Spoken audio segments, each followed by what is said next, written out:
नवीन वर्ष गुरुवारी सुरू होतंय. हे फक्त योगायोग नाही भक्तांनो, हे स्वामींचं संकेत आहे.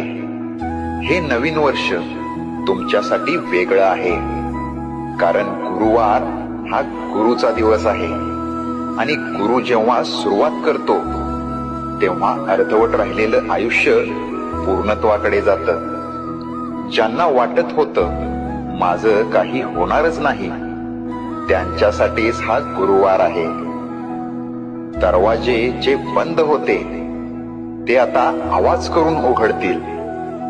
आता तुझं आयुष्य स्वामींच्या हातात आहे. फक्त एक गोष्ट कर, मन साफ ठेव आणि श्रद्धा घट्ट ठेव, कारण नवीन वर्ष गुरुवारी सुरू होतंय आणि गुरुवार कधी रिकामा जात नाही.